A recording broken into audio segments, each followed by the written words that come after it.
Esta es la vanidad. Serás mi todo. Bueno, ya estamos empezando la transmisión por Instagram. Muy bienvenidas las personas que se empezaron a unir. Por aquí estoy dándoles la bienvenida. Claudia Povea, si quieres también vas entrando, Lili. Ah, carajo, Andrea. Hola, Andrea, bienvenida.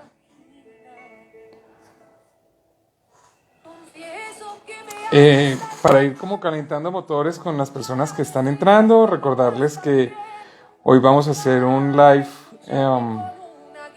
retomando un poco el tema de la pandemia del COVID, en particular temas que van, pues que se juntan, la parte técnica, la parte científica y de pronto también el ser humano que somos frente a todo esto que nos tocó y que a veces nos agobia.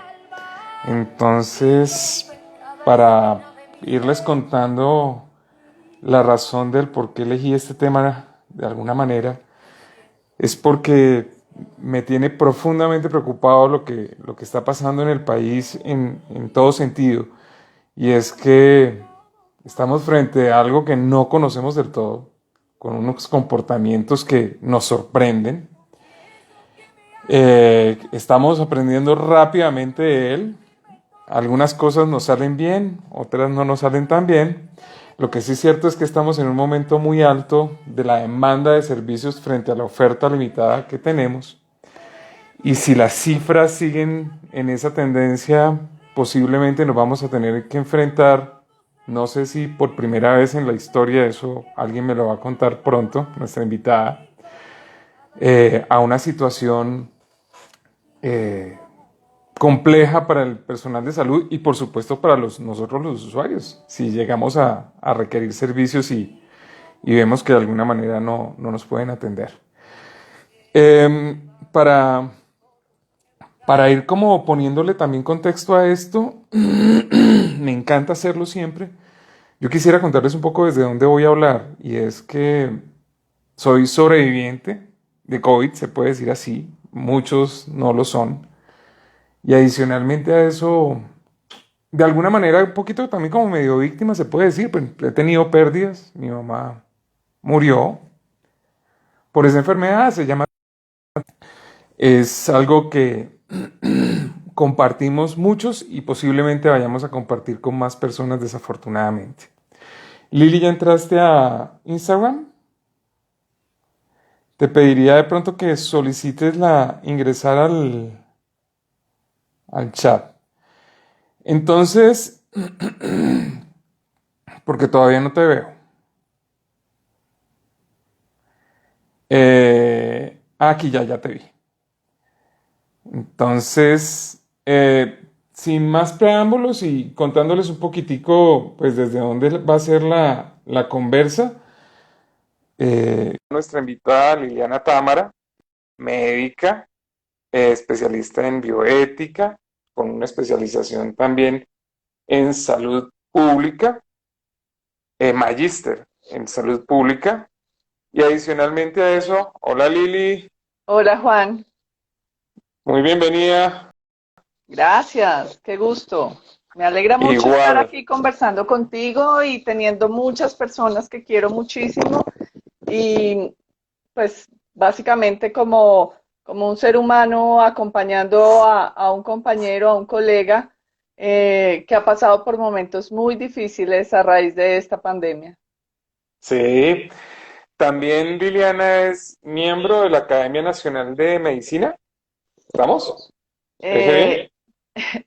el Instituto Colombiano de Estudios Bioéticos es un órgano asesor de la Academia Nacional de Medicina, sí. Yo soy Ah, la subdirectora oh, del instituto. súper. Bueno, le pegué en el palo. Pero como pueden ver los invitados, es lo que dicen típicamente, esta mujer está más preparada que un yogur.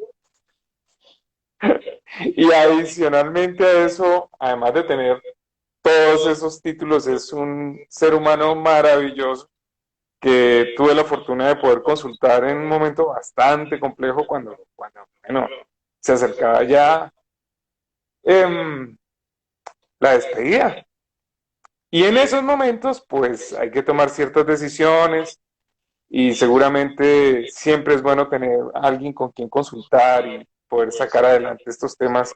Ya después, con retrospectiva, uno empieza a ver que de cierta forma, de la mejor manera, en la medida en que toda decisión que uno tome con un grado de conciencia importante siempre será la mejor decisión. Si más adelante tenemos oportunidad, pues contamos algo en detalle de eso, pero más que bien, digamos que por ahí va la historia. Eh, Lili, yo quisiera invitarte en primer lugar, vamos a intentar transmitir también desde Facebook. Eh, Ya vamos a estar también al aire en Facebook. Entonces, saludemos también un poco a las personas que vayan llegando por acá por Facebook. Pero mientras tanto, me gustaría que nos contaras cuál es como, desde dónde quisieras tú hablar hoy. ¿Cuál es tu parada? La mía es ciudadano colombiano, muy preocupado con lo que está viendo y con un pálpito feo de que las cosas no van a estar muy bonitas y no sé hasta qué punto estemos preparados para lo que viene. A ver, Juan, yo creo que siempre tenemos que hablar desde la esperanza, desde ese lugar donde las cosas pueden estar mejor, donde para los creyentes o las creyentes que haya, pues independientemente de lo que pase, vamos a estar bien.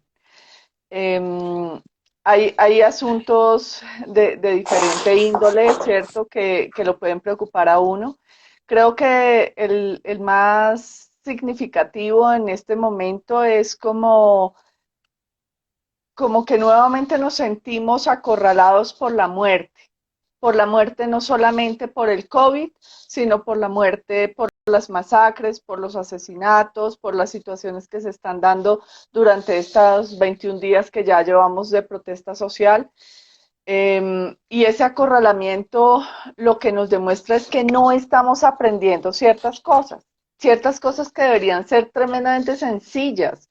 O sea, mantener 2 metros de distancia, usar tapabocas en espacios cerrados y concurridos, tener ventilación permanente, son aspectos que no son difíciles de lograr, por supuesto.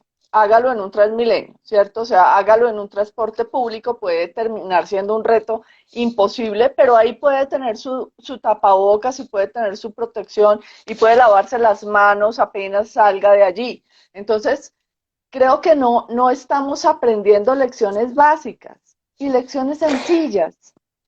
Pero antes de entrar en ese tipo de, ya como de detalles, si se quiere, o de materia, yo te tengo unas preguntas que son un poco de contexto.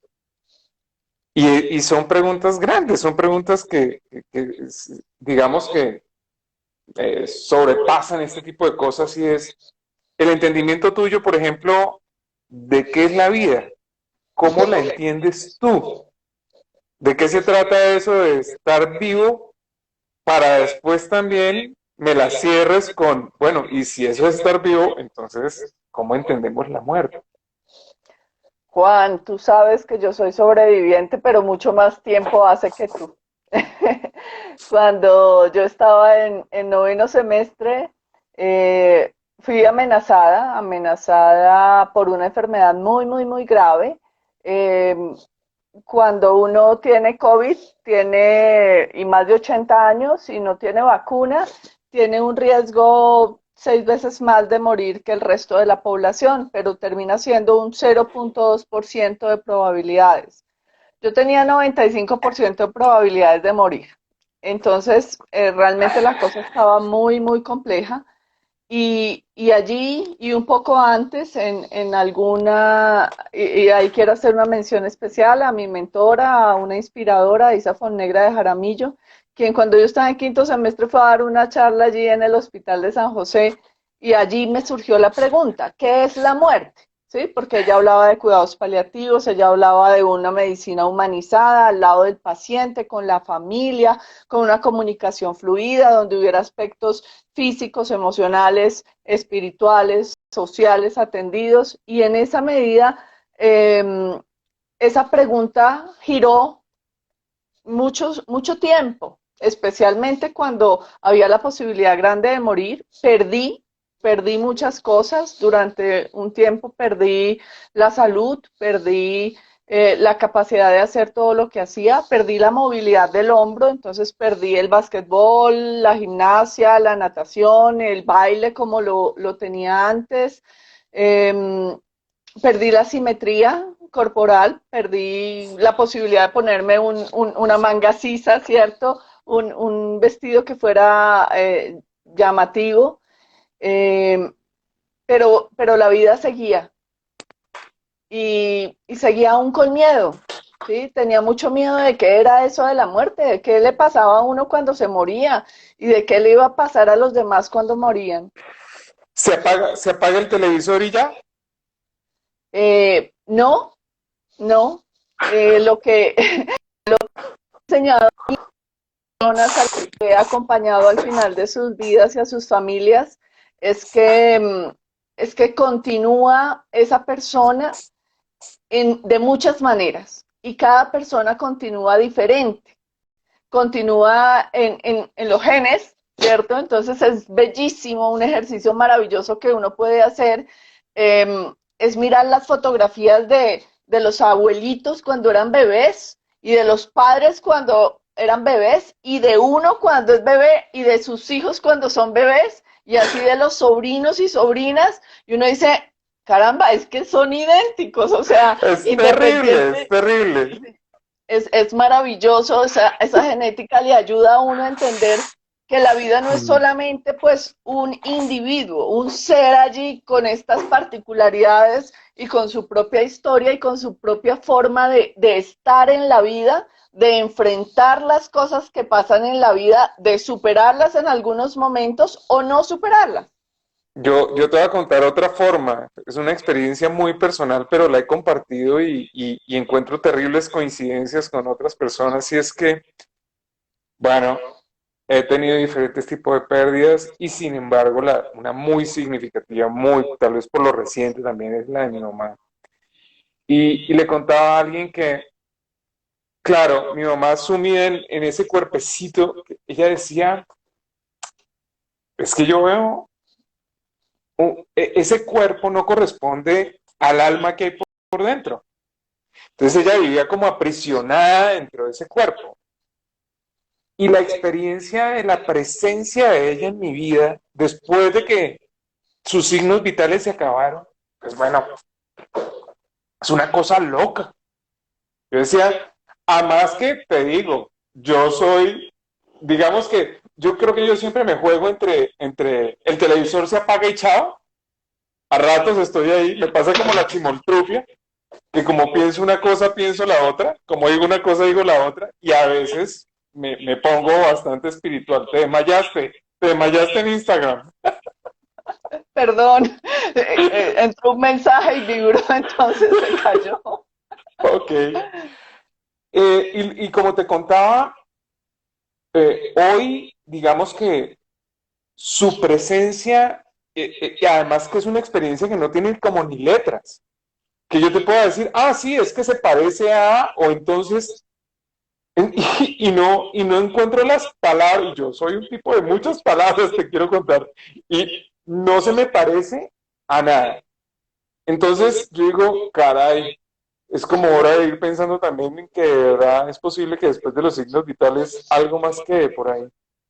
Sí, sí, quedan las memorias, quedan los recuerdos, quedan los ademanes, quedan todos los momentos vividos, quedan todas las experiencias que hemos tenido compartidas y por eso es tan importante y tan valioso que podamos pasar tiempo juntos. Qué bueno que llega Catherine y nos está saludando desde Ecuador por el Face y Claudia Patricia también. Bienvenidos y bienvenidas a todos quienes están acá. Es un gusto para nosotros poder estar charlando de estos temas tan íntimos, tan profundos, pero tan comunes también a todos, porque hay unos temas que son tabú, ¿cierto? Todo el tema de dónde venimos y todo el tema del final de vida, de a dónde vamos. Ah, y además en el intermedio, como del goce y del placer, ahí hay otros tabúes muy grandes sobre los que no es tan fácil charlar. Entonces, cuando Ujú. dos seres humanos, dos compañeros, dos colegas nos encontramos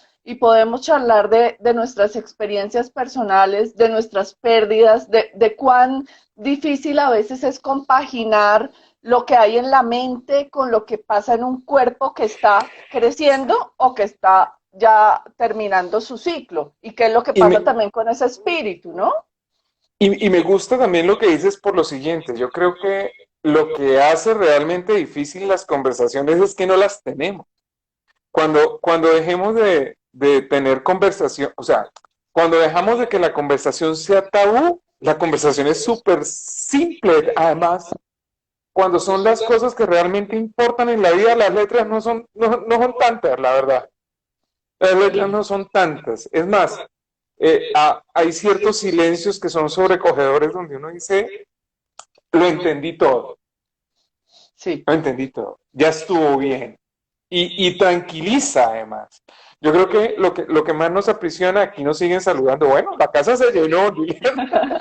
Este tema está Hay muchos marquetero. fans, muchos amigos, muchas amigas, mucha familia linda, Sí. mucha gente que queremos muchísimo.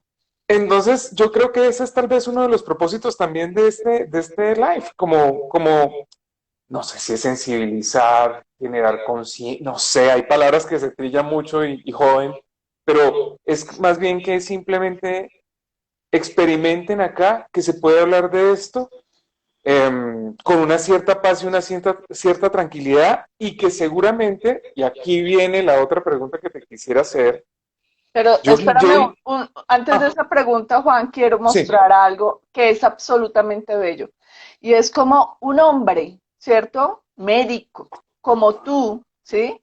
Cuando habla de algo tan importante, puede expresar su sentimiento y se le puede quebrar la voz y puede sentirse humano, ¿cierto? Sin que eso se le quite nada, ni se le quita su masculinidad, ni se le quita su cientificidad, ni se le quita su ser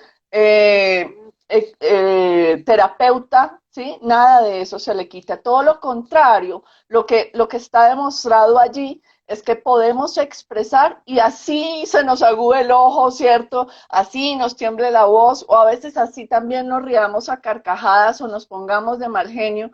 Esas expresiones de emociones son muy importantes y las podemos compartir y además las podemos soportar.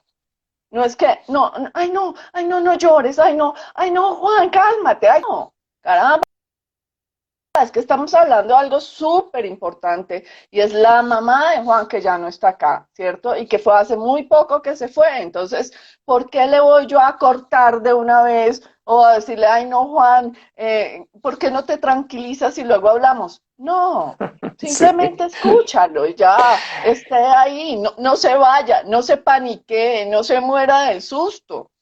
Con una más, y yo le voy metiendo aquí como distinciones para que la gente de pronto empiece también a verlo desde allí. Es cómo es la experiencia, pero además cuál es el detrás de cámara del mundo de mis creencias.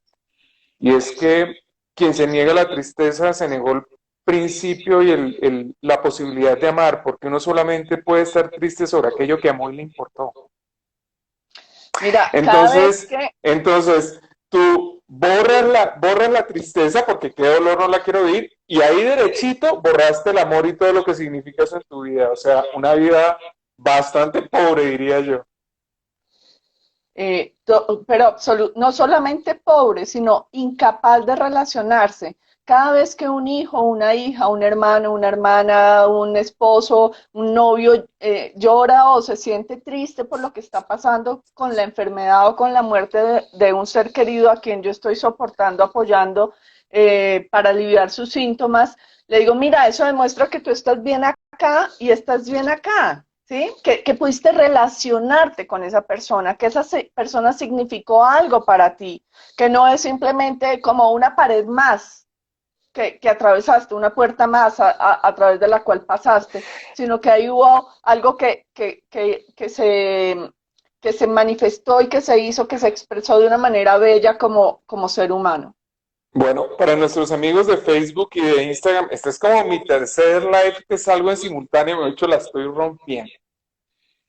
Nunca ofrezco en Facebook porque no estoy seguro si esa vaina vaya a salir, pero ahí está sostenida, entonces bien por eso. Les quería decir que si quieren hacernos algunas preguntas por el chat, súper bienvenidos. Acá tenemos a, como les digo, la experta de las expertas. Podría decirle la doctora muerte, pero no, es la doctora vida.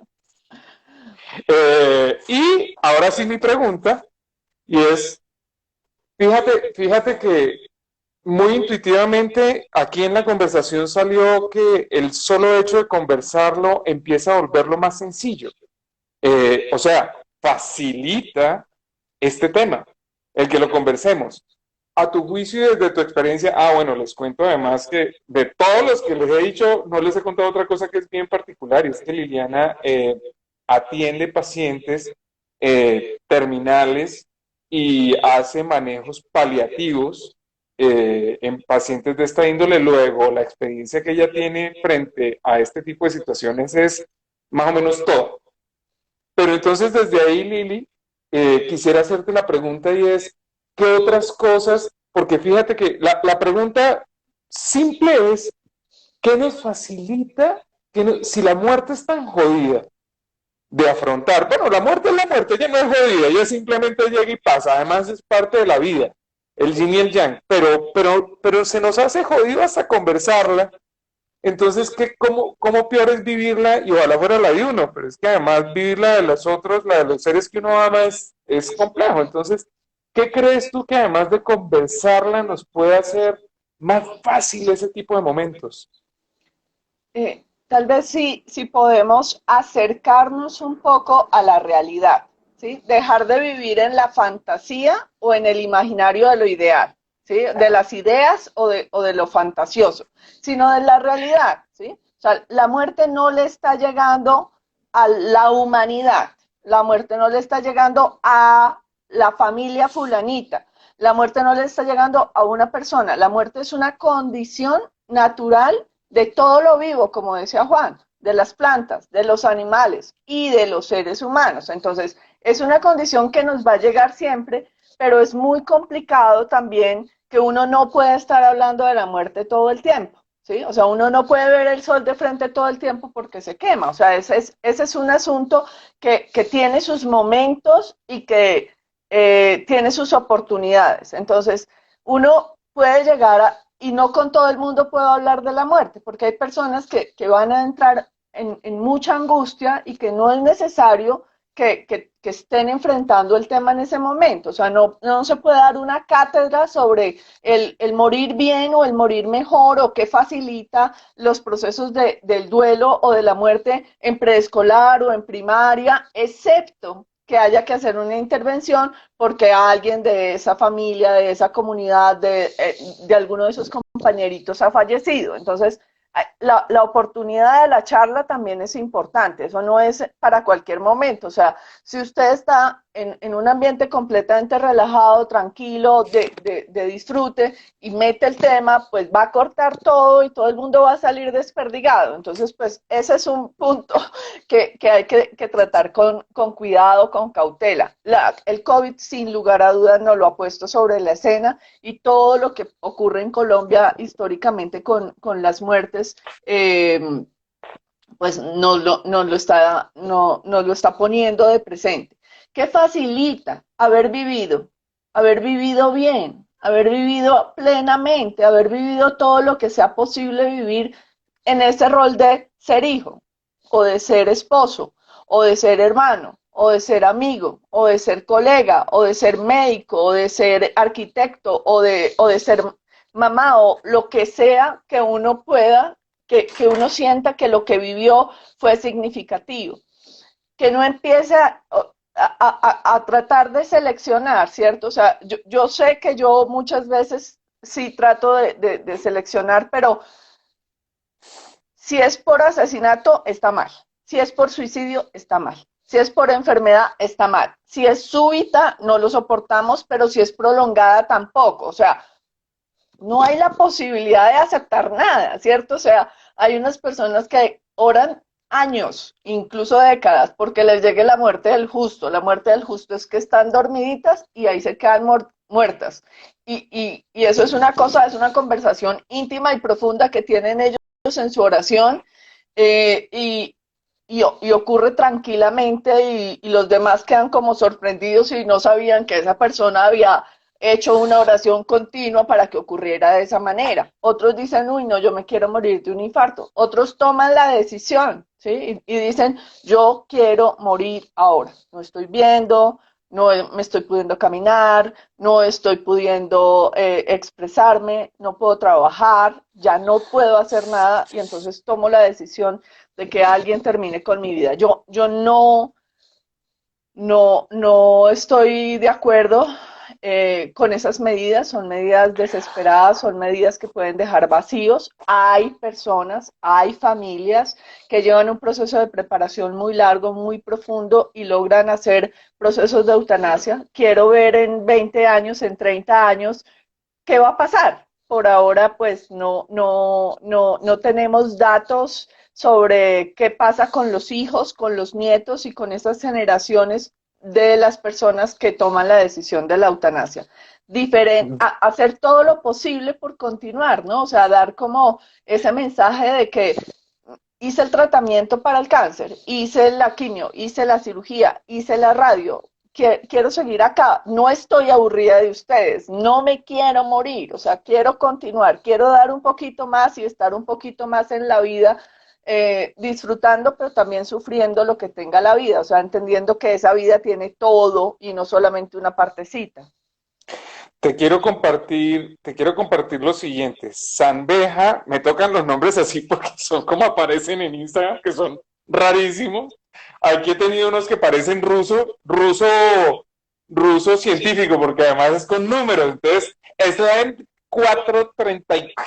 Sandeja dice una cosa que me toca a mí mucho y es que hay mucho dolor también porque darle los cuidados a nuestros viejos. Yo parto que estamos, la audiencia somos adultos contemporáneos mayores de 35, 40 años, muy posiblemente sus papás están cursando por los 70, 80 y más, como mi caso. Tuvimos que dejar a nuestros viejos en hogares donde les pudieran dar realmente un cuidado que yo, la verdad, siento que no le podíamos brindar. Primero, pues decir de más que no era lo convencional en mi familia, luego la sensación de estoy abandonando a mi viejo es brutal. No es recomendado, no es para formular eso, pero hay que saberlo y poderlo manejar en un momento dado cuando las circunstancias sí lo aplique. Pero lo que sí está pasando, y aquí es donde quiero llegar en el tema, es que debido a estas circunstancias uno siente que si va a visitar a su viejo, casi que carga la muerte para su viejo. Entonces, es una sensación de lo estoy abandonando, cosa que nunca quise, y doblemente abandonando porque además las visitas o las sacadas ya no pueden ser las mismas, y el tiempo corre y esta pandemia que era de 8 días va para 2 años, que se las pele y puede seguir así, y 2 años en los tiempos de nuestros viejos es la vida. Entonces, manejar eso también se vuelve un poco complejo y lo traigo a colación porque realmente eso es lo que nos está pasando. ¿Tú cómo ves eso? O sea, yo creo que hay condiciones sociales que le abocan a muchas familias a tener que institucionalizar a uno o a varios de sus miembros. No es lo frecuente todavía y no es lo común. Sí ocurre en muchos escenarios, sobre todo si hay recursos económicos y no muchos recursos humanos. Eh, hay una idea y es que no es posible manejar los síntomas en las casas. Yo no me he encontrado ningún síntoma que no sea posible manejar en la casa. Sí, todos se pueden manejar, sí se cuenta con básicamente dos cosas. Medicamentos, si no tenemos medicamentos, ahí sí, no hay nada que hacer, y atención médica. Pero la idealización o la romantización del final de la vida que tiene que ser en unas condiciones en donde parece un cuadro exacto, romántico, en donde está la persona en el lecho, al lado toda su familia, el perro en los pies, llega el El sacerdote y perro los es clave. bendice. Muy importante. Los bendice y entonces antes dice una palabra o una frase importantísima, ¿no? O sea, como si solo esperar hasta el final para decir lo importante en la vida. O sea, se llevó 80 años, 60, 70, lo que sea, pero fue la última frase. Entonces todos quedan esperando como eso. Y si no dijo nada, entonces es que no nos quiso decir o no nos pudo decir. Y empiezan a tejerse una cantidad de historias alrededor de eso, Fantasías, puras fantasías fantasías. que no ayudan además, ¿sí? Que no le ayudan a Mm. nadie, ¿sí? Entonces, ay, es que yo quisiera, primero, aquí nadie quiere que su ser querido se muera, punto. Aquí nadie quiere que uno se muera. Entonces, todo lo que viene de ahí en adelante toca hacerlo lo más suave posible. Tiene que ser un súper especialista de cuidados paliativos quien entre a hacer la atención. No. La Organización Mundial de la Salud, desde los años 90, definió cuál es la escalera analgésica, definió cuáles son los síntomas más frecuentes y cuáles son los medicamentos que se deben utilizar y cuáles son las vías más fáciles. ¿Qué tenemos atravesado? Un sistema económico en donde nos interesa es ganar dinero, no acompañar, no ayudar, ¿sí? Sino facturar, eso no nos ayuda, y súper especializar la atención. En Estados Y un Unidos, el 60, sistema, y un sistema legal sostenido desde el miedo, donde ya la situación está difícil y entonces si yo tengo la iniciativa, si yo tengo el interés, si yo tengo perdóname la palabra que voy a utilizar porque es además re sexista, pero si tengo las huevas, y hay mujeres que tienen muchas huevas, para hacerme cargo de esto, como que lo empiezan a uno entre mirar raro, rayado, sospechoso, mierda. Yo te digo, y fue algo que descubrí en mi proceso, y es que la valentía nace en el amor. Cuando existe amor, tú estás dispuesto a todo. Y que se caiga lo que se tenga que caer. Y vamos. Entonces, yo te agrego eso porque de verdad que son las conversaciones internas. Y si después sospechan y si dicen, mira, siendo médico y en el hogar, cuando yo les dije, me voy a hacer cargo de esta situación hasta donde las últimas consecuencias lleguen, la persona del otro lado entendía que yo era como abandonar terapéuticamente a mi vieja. Y me dijo, uy, doctor, eso sí me parece como complicado. Yo le decía, no, venga, lo que le estoy diciendo es, estoy dispuesto a jugármela con mi vieja a como toque. Y locuras ni cosas que no ajusten a la realidad que tenemos. claro, Ahora sí, sí. mira que hay unas personas, hay unas preguntas súper lindas en el chat respecto a eso, porque es que de un lado tenemos nuestro sufrimiento, ¿sí? O sea, nosotros sabemos que cuando ya la persona no esté, nos va a doler infinitamente, nos va a doler profundamente, vamos a sentir ese hueco, ese vacío, y no solamente el hueco o el vacío de ese papá o esa mamá o ese abuelito o ese tío o esa hermana eh, real, sino del ideal. Ay, de ese papá que no hubiera sido mal geniado, de esa mamá que hubiera sido amorosa, de ese esposo que hubiera sido más atento, ¿sí? Entonces, no solamente del real, sino del ideal. Entonces, por un lado está el sufrimiento de uno. Entonces, uno ve a la otra persona y uno dice, no, ella aguanta un poquito más, ella aguanta, que se aguante un poquito, hagamos algo para que se alivie un poquito y la podamos mantener acá.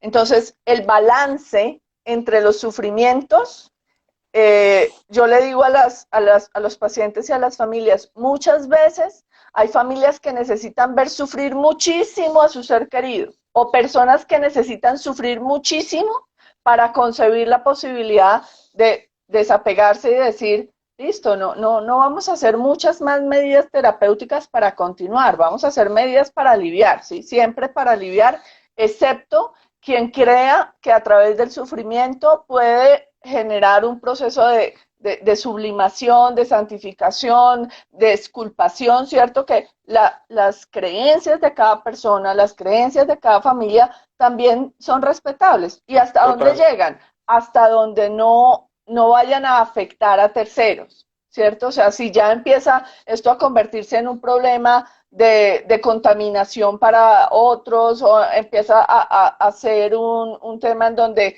ya nadie soporta los alaridos y los gritos, pues un momento, este es el límite, ¿cierto? O sea, está bien que tú hagas hasta ti, pero como ya está afectando a terceros, hasta ahí llegamos. Entonces, no hay que sentirse culpable porque uno tenga una persona institucionalizada, ¿sí? A un familiar, a su esposo, a su mamá, a su abuelito. No, hay condiciones que no lo permiten. La migración de estos fenómenos sociales de Colombia ha hecho que mucha gente esté fuera. Y entonces hay unos que nos quedamos y acompañamos a veces a los padres, a los familiares de personas que queremos y lo hacemos con mucho cariño y no hay que pensar que es que tiene que estar cogidito de la mano y que entonces alguien le tiene que estar sobando la cabeza. No, con que esté muy bien atendido médicamente de alivio de síntomas ya va a ser suficiente. La oración se puede hacer desde cualquier lugar. Y si tenemos estos dispositivos para este tipo de cosas, también los tenemos en la UCI. Y ha habido personal de salud fantástico, maravilloso, que le ha permitido poder estar en contacto a las familias con su ser querido. Claro. Si uno Aquí tiene voy, 2 metros de distancia, si tiene tapabocas, si tiene careta, si tiene traje de seguridad, si no dura más de 15 minutos, no hay razón para no poder ingresar, ¿cierto? Entonces hay que revisar también eso porque no hemos podido aprender esas cositas básicas. hay algo que es también lo que se juega y es como esa sensación de culpa de hice lo suficiente versus la calidad de vida que estoy viendo en la persona que quiero. Entonces, la pregunta también, y perdóname, la voy a enredar un poquito más, es que uno a veces se pregunta, ¿no hice lo suficiente para quién? ¿Para la persona que está muriendo o para ti que sigues apegada y que no has podido soltar? No lo digo por quien hace la pregunta, sino para que nos lo cuestionemos. Y tocaste algo interesante también, y es que, ¿qué opinas tú del tema de los ritos, si es que es el nombre que cabe, o rituales, dependiendo del mundo de creencias que tiene cada uno, en términos como de facilitar este momento? Lo estoy diciendo previo o ritos posteriores que de alguna manera regalen paz. Y nuevamente me voy a servir en este live muy particularmente a ponerme un poco como ejemplo. Yo, en el caso de mi vieja, era católica, romana, pero después también fue volvió por protestantismo y cristiana, y bueno, un poco de cosas que yo no entiendo muy bien, la verdad se me escapa. Lo que sí sé son dos cosas. Una, que murió en mucha paz, y eso para mí tiene un gran valor, en realmente paz. O sea, yo creo que mi mamá hizo una transición donde cuando yo me di cuenta, yo dije, estoy cuidando un cuerpecito, ya el alma no está acá. Y la segunda, y eso era para ella, y para mí, tenía que ver con que, y todavía lo debo, guardé un pedazo de las cenizas de ella y pienso ir a sembrar 2 árboles, uno en el lugar donde ella nació, porque además es de esas historias que ya no se cuentan donde se nació en casa. Es más, yo conozco el cuarto donde nació mi vieja y tengo el permiso de las personas que hoy habitan allá para ir a sembrar un árbol. Y otro en el sitio donde trabajó toda la vida. Y adicionalmente es una forma de decir, la energía no se acaba, se transforma.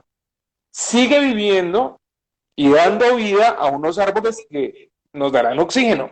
Es mi simbolización. ¿Qué opinas tú de estos ritos? O otros, qué sé yo. Hay muchos rituales que se han decantado con los milenios o con los siglos y que son de mucha utilidad. Algo muy importante es cómo separar el mundo de los vivos del mundo de los muertos. Cuando esa separación se pierde, empieza a haber muchas dificultades para poder estar acá en el mundo de los vivos. Entonces, esos rituales sirven tanto de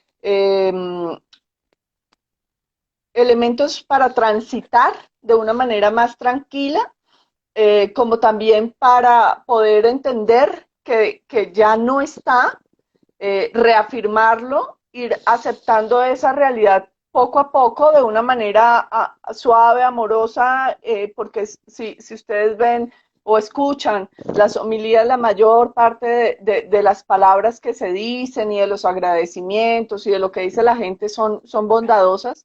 Hay algunos pocos casos en los cuales la crueldad humana aflora, eh, pero no es lo usual. Entonces son muy, muy importantes. El cristianismo tiene un gran maestro y desde el momento en donde él dice todo está cumplido cuando lee la escritura y luego cuando se entrega a la voluntad del Padre y luego cuando hace todo ese proceso del Via Crucis hasta que finalmente en un acto de voluntad entrega su espíritu, todo eso es un camino que nosotros cada año en la Semana Santa vamos recorriendo y que nos debería enseñar, ¿cierto? Que eso no es solamente para ellos, que no fue solamente para él, sino que es para todos nosotros los que tenemos esa creencia.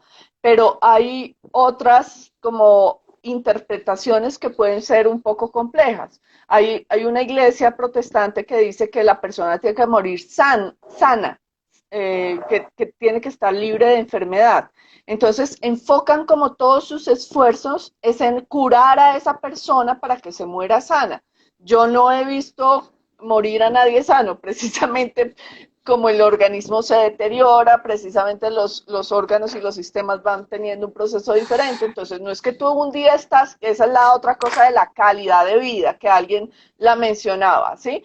Yo me acuerdo muchísimo de una psicóloga que me decía, Liliana, es que yo quiero ir a hacer danzoterapia con los pacientes. Y yo decía, eso denota que tú no comprendes que la vida tiene un ciclo en donde uno, cuando es niño, tiene unos tamaños y tiene unas actividades y una energía, cuando es maduro llega a cierto nivel y luego va decreciendo, y que al final de la vida uno en general no puede bailar cuando está en su lecho de muerte. Hay personas que el último día pueden tomar su desayunito, pueden estar sentaditas a la mesa, pueden pasar al baño, ¿sí?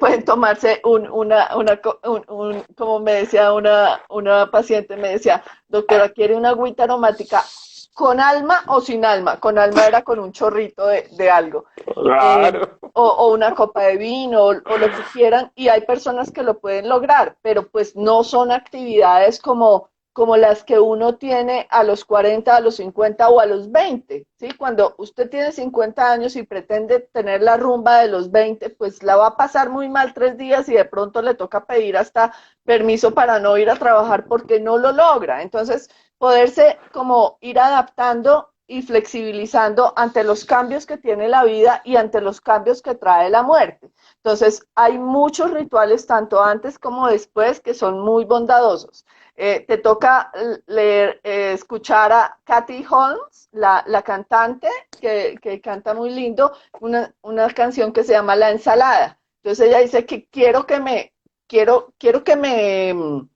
siembren, ¿cierto? Que quiero que me pongan en un lugar y encima pongan sembrados de lechugas y tomates y muchas cosas. Entonces, eso inmediatamente nos activa a nosotros como el sensor de que no podemos comernos entre nosotros, entre semejantes no hay que comerse. Entonces, como que uno no ponga eso allí, pero podría ser una propuesta interesante en escenarios más eclécticos, no tan formales como los de la Iglesia Católica, por ejemplo, que dice, mire, no le ofrezca eso a alguien que tiene una confesión de fe tan clara que necesita que sea puesto sus cenizas o que sea puesto su cuerpo en una bóveda o en un terreno santo, ¿sí? Entonces, ese es como el punto de los rituales. Hay unos que te hacen bien y tú lo sientes. Tú sientes las palabras que te alivian, tú sientes el abrazo que es sincero y que te está dando paz, y también sientes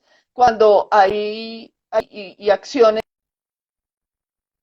que te hacen sentir mal. Entonces, ese es como el termómetro que tenemos. No necesitamos que nadie nos lo diga, no necesitamos que alguien diga, mira, esto es buenísimo. No, tú vas y lo sientes y tú dices, no, un momento, esto no me está funcionando bien. Está muy bien. Hay otro tema que me parece súper álgido y quisiera traerlo en discusión contigo. Lo tengo medio construido y te quiero es como invitar a que me termines de ayudar a construirlo.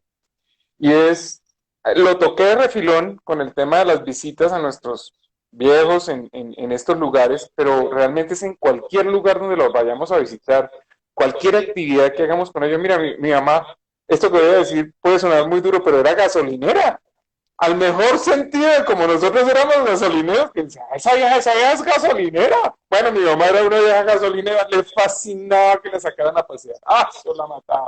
Entonces uno daba vueltas por la ciudad del carro con aire acondicionado y ella se sentía como una reina. Pero hoy hacer un tipo de cosas de esas se empieza a volver peligroso, por no decir que también fue una experiencia que viví, y es que en algún momento tuvo la enfermedad y esta enfermedad realmente se carga sus complejidades.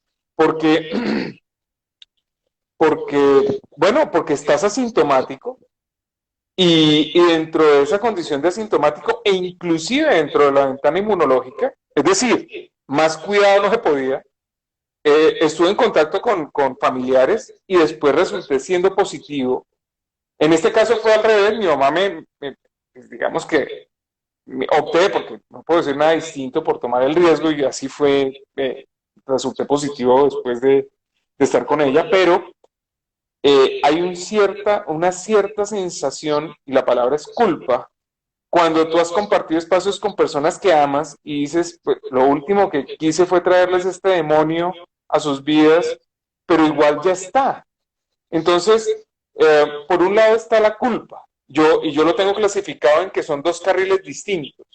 En la emoción se vive como la culpa, pero la pregunta que yo me hago es cuál es la responsabilidad que le atañe a las personas y ojalá fuera, en mi caso yo no contaminé a nadie más, pero ojalá lo hagas y alguna de las personas muera para mirar el nivel de culpa que puede empezar con esto. Entonces, ¿qué opinas tú de la culpa y la responsabilidad en este tipo de casos? Lo habíamos charlado un poquito en términos de libertad y de riesgo, ¿no? O sea, como de libertad y responsabilidad, la libertad y el riesgo que uno asume frente a cada situación y cómo responsabilizarse de las consecuencias. Para que uno pueda ser responsable, uno tiene que estar informado sobre qué es lo que está enfrentando, ¿sí? O sea, qué es lo que puede generar su acción tanto para los terceros como para usted mismo, de tal manera que se pueda tomar el menor mal, ¿sí? Que es preferible, ¿cierto? Ponerse uno un poquito en riesgo de COVID cuando uno no tiene ninguna comorbilidad, cuando uno tiene entre 40 y 50 años, cuando tiene un sistema inmunológico bueno y la probabilidad de morir es muy bajita para que al final de su vida la mamá esté acompañada, ¿sí? Esas son, de ese tamaño son las decisiones y las responsabilidades, porque tú también tienes de ti. Entonces, en esa medida no solamente era lo que pasara contigo, sino lo que si a ti te ocurría algo muy grave, lo que le pasaba a terceros. Yo quiero antidemonizar, ¿sí?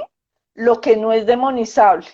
No es demonizable una partícula viral que nos ha permitido estar en nuestras casas con nuestras familias tanto tiempo como lo hemos podido lograr, que nos ha permitido comprender que no necesitamos ir a la oficina para poder hacer las cosas que podemos hacer desde otros lugares, que no necesitamos ir de vacaciones cada 8 días, cada 15 días o 3 veces al año o 5 veces al año para poder pasarla bien, que nos ha permitido compartir el conocimiento científico por primera vez en la historia de la humanidad. Todas las revistas estuvieron de libre acceso para que pudiéramos tener la información de primera mano y que quienes tenían la infraestructura pudieran hacer las cosas que debían hacer. Entonces, esto, si ustedes se hacen la pregunta, ¿qué de bueno me ha traído? Le ha cumplido los deseos y los sueños el COVID a muchos niños y niñas en el mundo. Querían tener a sus papás en las casas, a sus mamás, querían no ir al colegio, cosas que son sencillas, pero ahora se están pudiendo dar cuenta de lo bueno que también es ir al colegio y ya van a desear mucho más el estudio presencialmente y ya vamos a La dejar pues el mía, tema del bullying. la mía llora. Y si no llora, se lamenta, pero, mejor dicho, hasta las lágrimas de no poder ir al colegio. Yo dije, "Ah, esto sí es para tomarle una foto". Claro, o sea, es uno de los mejores o mayores deseos que pudiera tener un papá y una mamá. Ay, ojalá la niña quisiera ir al colegio y Eh, la niña no voy, quería ir. voy a estar contigo en eso y cuando dije la palabra demonio la usé con todo el propósito de hurgar en ese lugar, porque la verdad es que muy al contrario, yo siento que este es como el virus del amor, porque nos hizo recordar lo importante que es lo importante que es la presencia de los seres que queremos, lo importante de un abrazo, que deseáramos un abrazo, eso no pasa sino en pandemia. Porque muchos años quisimos más bien estar como a distancia, no nos toquemos mucho, pero hoy desear ese calor humano, bueno, en Colombia por lo menos está pasando, yo no sé en otras partes del mundo, pero realmente yo lo digo que es que como el virus del amor, eh, que nos recuerda que somos producto del amor e hijos del amor.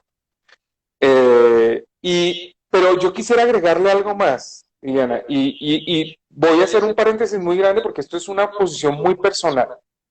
Y es una mezcla entre el ser coach y el ser médico. Y es que, si bien es cierto esas medidas que tú estás planteando, son medidas básicas y son medidas importantes y además son las únicas medidas que han demostrado una eficiencia en términos de, digamos que la expansión del virus desde el punto de vista de la salud pública. Si yo recuerdo la medicina, el lugar más aséptico, si es que se puede decir así, casi que buscando estar estéril que conocí, era una sala de cirugía. Y si tú me, no creo que me vas a contradecir en esto, en las salas de cirugía también se producen infecciones nosocomiales. Es decir, personas que llegan a salas de cirugía en un N porcentaje N, después de todos los cuidados, ustedes ven a los médicos, se limpian las manos como hasta que se les, mejor dicho, hasta que les arranque la piel. Si pudieran, para evitar que eso suceda. Y aún así, en esas condiciones, hay transmisión de enfermedades de todo tipo en salas de cirugía. Pretender que vivamos en un planeta como si nos comportáramos en una sala de cirugía, yo creo que es una necedad y es una invitación a lo imposible. ¿Y a dónde voy yo con esta conversación? Y es que todas esas medidas desde la perspectiva de salud pública a mí me parecen que tienen el sentido causa-efecto de evitar que la expansión nos termine de avasallar y nos termine de aplastar como sociedad. Pero en lo individual, pretender que yo no contagie a alguien en particular en este tipo de comportamiento que tiene este virus, pues realmente me parece una necedad. Es decir, el pretender que yo, en lo individual, como ser humano, sea el responsable, es decir, con habilidad para responder de que a ti no te dé esa enfermedad, cuando en una sala de cirugía está pasando, yo creo que eso es necio. Hay una falta de óptica frente a esto. No con eso, ojo, y esta es una conversación que se puede tornar un poco compleja, siquiera dar a entender que las medidas no son importantes. Lo que quiero denotar es que en lo individual no aplica esa responsabilidad dadas las condiciones reales de vida en las que estamos.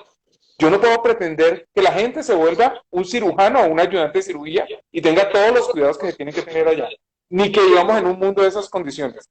Yo creo que la perspectiva es, vivimos en el mundo que se llama COVIDlandia y que llegó para quedarse y que llegó para que convivamos con él de la mejor manera que nos sea posible. Por eso, porque no creo que tengamos ese nivel de responsabilidad, es decir, de habilidad para responder en lo individual, me parece que la culpa no cabe. Depende, Juan, porque si Dime. si yo asumí un riesgo, ¿sí? O sea, en tu caso, por ejemplo, que asumiste el riesgo de ponerte en contacto con tu mamá a pesar de las precauciones que tuviste y que te infectaste, ¿cierto? Tú asumiste las consecuencias de esa infección, ¿sí? Y no hay que tampoco andar señalando ni hacia allá ni hacia acá, ¿cierto? Que es que yo no me puse el tapabocas, es que yo no hice tal cosa y entonces por eso se enfermó, es que seguro no desinfecté bien, eso fue que los billetes no los lavé y entonces todo es culpa Es mía, que no ¿sí? le eché Como, ácido muriático a las manzanas. no, Hueputa. no, no le echen ácido muriático a las manzanas, ni formol, ni jabones raros, por favor, no le echen nada de eso. Eh, creo que hay casos en los que ha habido intencionalidad de infectar y si la persona ha tenido esa intencionalidad y eso todo en su conciencia, pues podrá caber la culpa si tiene conciencia de. Si no tiene conciencia y quería hacerlo y tiene una cosa psicopática, sociopática, lo que sea que esté pasando con su ser, pues obviamente es otro asunto. Pero no podemos echarnos la culpa. Y fíjense que fue lo que ocurrió al principio de la pandemia y que todavía lo estamos haciendo un poco en las investigaciones sobre el origen del virus en China, ¿sí? Sí, será que se salió de un laboratorio o no, sí hubo un reservorio animal y que a partir del reservorio animal en el mercado fue que se empezó a expandir o qué es lo que está pasando. Siempre estamos tratando de buscar como unos terceros culpables y más que responsables, culpables, ¿sí? O sea, culpables porque si llegamos a identificar que alguien es culpable de algo, le imponemos una pena gigantesca que no es proporcional ni siquiera al daño. Estamos muy mal en términos de justicia. Alguien Pero en el Lili, chat decía que el alivio que ha tenido la Tierra, ¿cierto? Y que todo esto, que todo este proceso en el que hemos estado de alivio para el planeta, también está demostrando como que hay una sola salud, ¿no? O sea, que si está bien el entorno natural, que si está bien el entorno microscópico, que si está bien el entorno animal y está bien el entorno humano, pues vamos a poder seguir en ese ciclo de la vida. Si eso se rompe, si lo dañamos por la extracción con fracking, por las represas, por la explotación minera, por acabar los páramos, pues vamos a tener muchos problemas. a lo que voy, Lili, es, y en eso quiero poner posición, pocas veces lo hago, pero te digo que es que lo viví. La sensación de culpa, que es una cosa entre biológica, espiritual y emocional, es brutal. Y yo creo que está sostenida en esa lógica causa-efecto de que si conocemos el virus, conocemos las medidas, entonces las tomamos, entonces no nos vamos a infectar. Carreta, va a pasar. Va a pasar y no merecemos, perdóname, porque aquí es donde voy, y no merecemos vivir el calvario de madres que vivimos terrible cuando eso sucede. Yo creo que hay que liberarnos un poco desde la intención. Si mi intención ha sido buena, si he sentido que he tenido los cuidados, si he hecho lo mejor que ha estado de mí, con lo que la ciencia hoy nos dice, entendamos que estamos en un mundo donde eso va a suceder. Y no cabe culpa, porque es que cargarnos un muerto es una cosa muy compleja. Y ojalá, es que por eso digo yo que es el virus del amor, es que si uno infectara, te lo voy a decir que no es bueno en ninguno de los sentidos, pero si eso pasara con una persona que nunca he visto y nunca he conocido en mi vida, perfecto, pero es que esta vaina infecta es una de las personas que amamos, precisamente porque estamos en contacto con ella. Entonces, cargarnos con esa culpa me parece brutal y a eso es a lo que yo quería como llegar con la reflexión. Claro, eso es muy importante, Juan, pero también tenemos que mirar que en este momento estamos enfrentando un fenómeno un poquito diferente aquí en Colombia, porque hay muchas personas que han perdido tanto a lo largo de toda su vida, no tienen educación, no tienen salud, no tienen vivienda, no tienen qué comer, y esto ha acrecentado sus dificultades y están desesperadas y no tienen nada que perder. Entonces quieren 5 minutos de gloria, así sea porque perdieron el ojo, porque perdieron la vida, porque estuvieron hospitalizados por una agresión o estuvieron recluidos, porque ese es como su único acto heroico que van a poder lograr ante tanta precariedad. Y eso es algo que tenemos que comprender dolorosamente apoyar más desde la comprensión para que no tengamos que seguir sometiendo a los jóvenes, a las jóvenes, a las personas, madres y abuelos y abuelas, para ir a defender a esos jóvenes, a que se expongan en entornos que terminan siendo de alta complejidad, porque una cosa es que yo esté teniendo todos los cuidados, a que yo me salga en una marcha y no respete distancia, no use tapabocas, esté fumando, esté comiendo, esté estornudando, esté tosiendo, ¿cierto? Entonces, estas personas están entre dos riesgos, entre perder la vida porque no tienen con qué subsistir, perder la vida por el contagio o perder la vida incluso porque la fuerza pública o los criminales, narcocriminales o las delincuencias los están llevando. Entonces, alguien aquí está hablando, nuestro querido Hernandito, acerca de la necesidad de tener prudencia, ¿cierto? O sea, de saber cuáles son los riesgos que se están enfrentando realmente y en esa medida, pues no exponerse más allá de lo necesario sin sentir que si se infectó, entonces es culpable de haberse infectado porque seguro no hizo algo de lo que tenía que hacer. O sea, no hay algo que pese más que la culpa y no hay un alivio mayor que cuando le quitan a uno esa culpa también de encima. Bueno, mi doctora Liliana, el tiempo es corto en televisión, hemos tratado más o menos como lo divino y lo humano en esta conversación. Yo quisiera ir cerrándolo con algo que me parece también fundamental y es que, bueno, la audiencia está increíble hoy y es como poderles contar en plata blanca a las personas. Creo, y no sé si me equivoco, que realmente sería inédito en este país. Claro, siempre hemos contado con faltas de recursos, siempre han estado limitados, pero la sensación en general del sector es que si no tengo el servicio acá, lo puedo conseguir en otro lado, si no puedo remitir, y evidentemente hay cosas que se salen de esas condiciones y hay lugares en el país donde realmente no hay ni lo básico de un centro de salud. Pero frente a esta situación, y lo más complejo, porque es que esta es una enfermedad que se cura o con moringa y acetaminofén, como fue mi caso, o tenemos que estar en una unidad de cuidado intensivo. O sea, son los dos extremos del tema, ¿verdad? Entonces, yo creo que el mayor de los temores es, bueno, y si realmente nos complicamos al soco, porque moringa y acetaminofén o paracetamol o lo que quieran formular, de eso hay por montones en las farmacias. Pero unidades de cuidado intensivo y ventiladores, cuando la vaina está chiquita, de eso sí ya no tenemos tanto, aunque ha aumentado. Finalmente, los recursos siempre son limitados, pero la experiencia de no hay cama y no va a haber de pronto cama no para uno, sino no va a haber cama para cientos, como sociedad, es una cosa que me preocupa. Entonces, ¿qué te parece si les contamos a nuestros oyentes o televidentes qué decisión, cómo va a tomar la decisión el médico en el momento en el cual tú requieres el servicio y el servicio esté copado? ¿Qué va a pasar con los que están en fila para ser atendidos en esa unidad de cuidado intensivo? ¿Y qué va a pasar con los que están en la unidad de cuidado intensivo y eventualmente no están dando los mejores signos de que están saliendo adelante con la enfermedad? ¿Cuál es la acción que van a tomar los médicos? Porque me parece importante que la gente lo conozca. Además, porque la decisión brutal, si llega a suceder, claro está. Desde febrero del año pasado, diferentes instituciones empezamos a hacer la identificación de cuáles deberían ser las recomendaciones para tomar decisiones ante escasez de recursos cuando había falta de ventiladores. En este momento Bogotá ha aumentado 3 veces el número de camas de UCI. Colombia en general aumentó 2 veces el número de camas de UCI.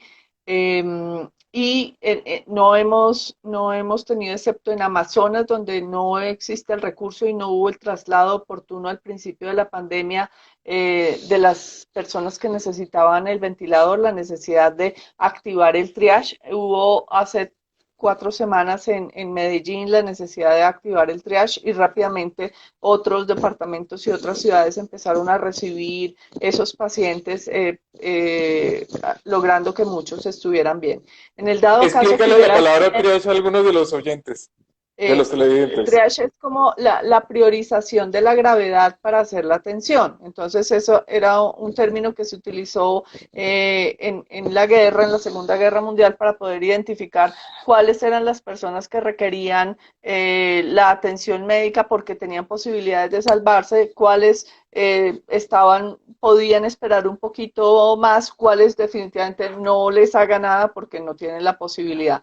Entonces, hay unos lineamientos que la Asociación Colombiana de Infectología, ya el documento de la ASIN tiene 494 páginas, ¿cierto? Entonces, cada equipo médico que tiene que hacer atención a un paciente con COVID tiene que seguir una gran cantidad de lineamientos técnicos, pero además sí hay que tomar una decisión porque no hay sino un ventilador y hay 2 personas o 3 o 5 o 10 personas por ese ventilador, se hace una identificación de criterios, ¿cierto? Criterios que no se basan en en la ética médica convencional, es decir, que primero beneficiar a la persona, segundo respetar su autonomía, bueno, antes de beneficiar, no hacerle daño, y cuarto, es distribuir los recursos de acuerdo a las posibilidades. En este momento tenemos invertida ese juego y lo primero que tenemos que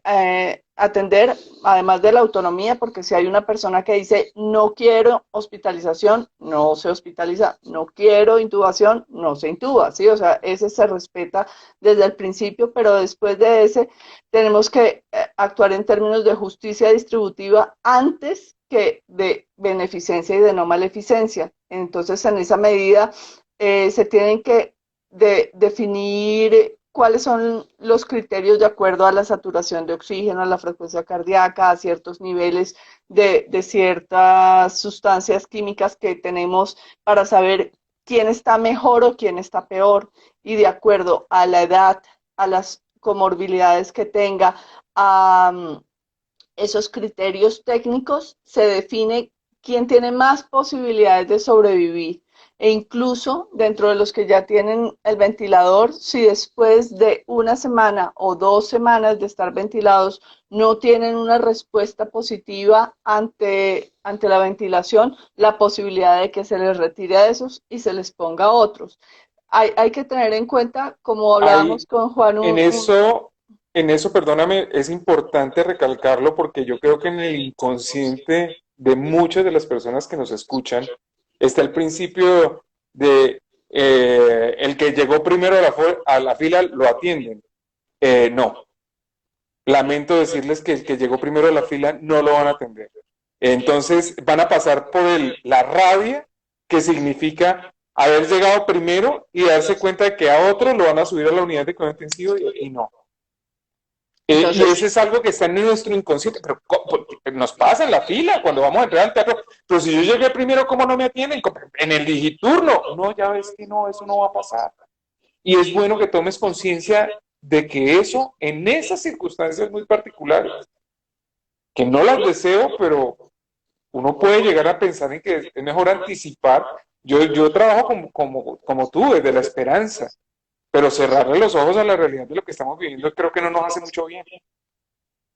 entonces, Entonces, ese que no se asigne por orden de llegada, que tampoco se deba aplicar el valor social, o sea, entonces que si es el presidente le damos el ventilador al presidente y si es una persona de otro nivel, no, no se, también se recomienda no tener en cuenta el valor social de las personas, sí se recomienda tener el valor instrumental de los trabajadores de salud, entonces, especialmente de los de primera línea, entonces sí, si es un trabajador de salud de primera línea, es un intensivista, un anestesiólogo, una enfermera, una persona que está atendiendo pacientes de COVID, se prefiere a esa persona porque luego cuando se recupere va a poder seguir atendiendo pacientes de COVID. Eso es básicamente pragmático e instrumental.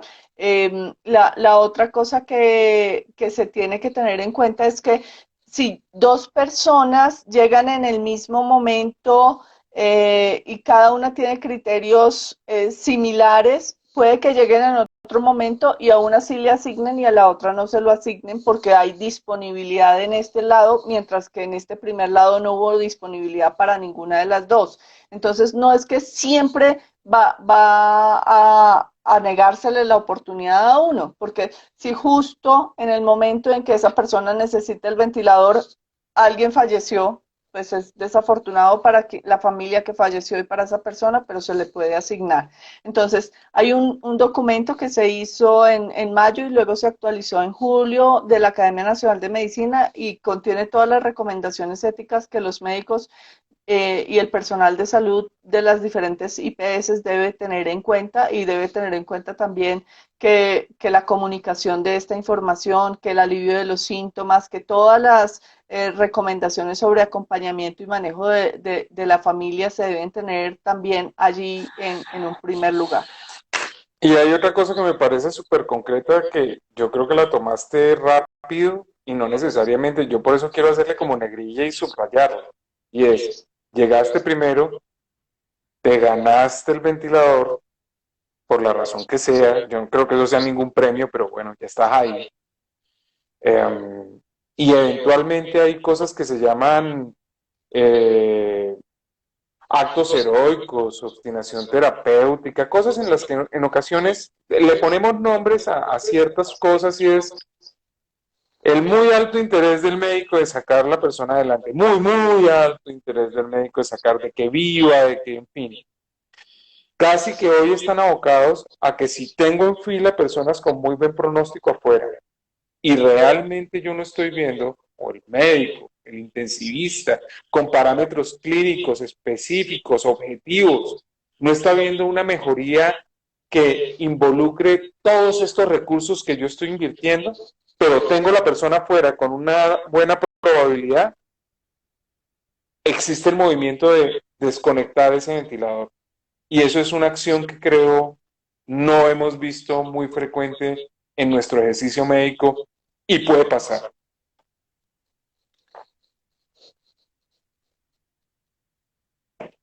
Sí, es mejor decirlo en blanco y negro, ¿verdad? Sí, sí, definitivamente. Adriana pregunta que si esto queda grabado y que si lo puede ver después. Y otras personas preguntan que si hacemos otro capítulo. Yo digo, oye, yo quería hablar era de violencias contra las mujeres y miren el tema que me metieron. Bueno, sí, pero está prometido el otro live. Posiblemente vamos a alargar algunos temitas y yo sé que el tema de preferencia de Liliana tiene que ver con eso, con el tema de violencia contra la mujer, la violencia de género, cosa que me encantaría tratarla y conversarla contigo. Entonces, para las personas que nos han aguantado toda esta hora, este tiempo, muchísimas gracias por acompañarnos, ¿verdad?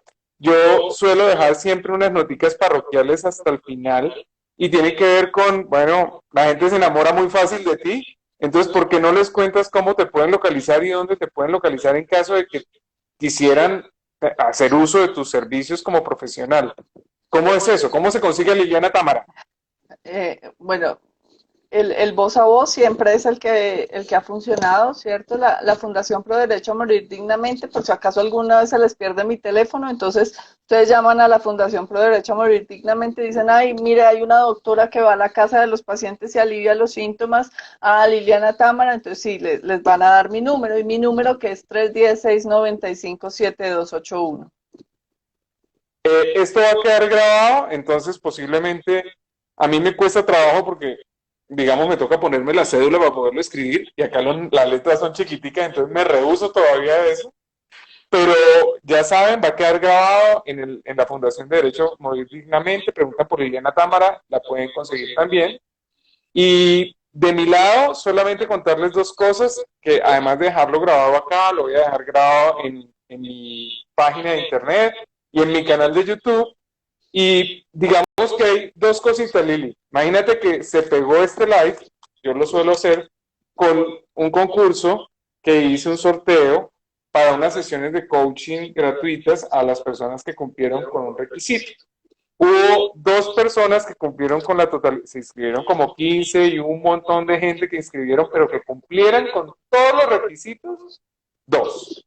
Entonces, intenté hacerlo por medios electrónicos, pero no fue posible, entonces vamos a recurrir a medios clásicos, pero voy a dejarlo en cinta para que después no digan, no, eso fue trampa, eso. No, aquí están en la bolsita las dos personas y voy a sacar el nombre de la persona que se ganó el premio, que son 6 sesiones gratuitas, casi que un proceso completo, si no te digo completo, para la persona que elijan en cualquier lugar del mundo, siempre y cuando se habla de habla hispana, porque el Pick English me falla. Y la ganadora, acá lo dejo también. Este es el nombre que aparece en Instagram. ¿Tú lo alcanzas a leer? No, se ve al revés, entonces no, no. Ah, ok, yo lo dicto. Rima Hashem. Bueno, este arroba, yo me comunicaré próximamente con ella para ponernos de acuerdo en el proceso. ¿A quién quiere? Este fue el sorteo del mes de madres, posiblemente vengan otros y bienvenidos. Acá la idea es entregarles regalitos a las personas y que nos acompañen.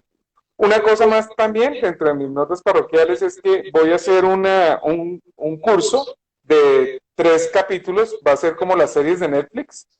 Entonces va a tener 3 episodios, va a ser un documental y el nombre, muy hecho a mi medida, es Habilidades conversacionales para relaciones de parejas cagadas. Ese es mi mejor estilo, te lo quiero contar. Sí, a veces le ponemos nombres muy sofisticados a las cosas. La verdad es que padecemos de un mal en esta sociedad y es que, hablando de lo que tú decías, precisamente de la violencia de género, mucha de la violencia de género tiene que ver con unas relaciones cagadas por problemas de comunicación. No todas, no todas, evidentemente hay temas patológicos y bueno, eso ya lo conversaremos contigo, pero gran parte del dolor que yo encuentro en las familias colombianas tiene que ver con relaciones de pareja que de verdad deja mucho, bueno, ahí está la gente cagada de la risa. Menos mal, yo no sé si el señor Zuckerberg me vaya a sancionar por eso, pero así se llama mi curso. Entonces, próximamente voy a sacar un banner, un post para las personas que se quieran inscribir. Súper bienvenidas a alguno de los episodios. Va a ser modular, no tienen que tomarlos todos, pero la que esté interesada o el que esté interesado, súper bienvenido. Términos y condiciones, más adelante. Dicho esto, agradecido montones, Lili. Unas palabras de despedida. La gente te ama. Un abrazo fraterno desde el fondo de mi corazón para todas las personas que se conectaron. Juan, muchas gracias por haber tenido esta charla. Sé que fue muy importante para ti, sé que es una honra también a tu mamá y a muchas cosas y a todas las personas que están perdiendo seres queridos en estos momentos Sí, o que van a tener esa posibilidad en un tiempo y que podemos hablar de estas cosas de una manera tranquila, fácil, sencilla, asequible y bueno, un abrazo. gracias. Para todos ustedes también un abrazo fraterno, muy cariñoso y los espero para dentro de 8 días. Hasta luego. Por allá, gracias, corazoncitos. Ahora una locura. Muchas gracias a todos por su atención, de verdad. Chao. Chao.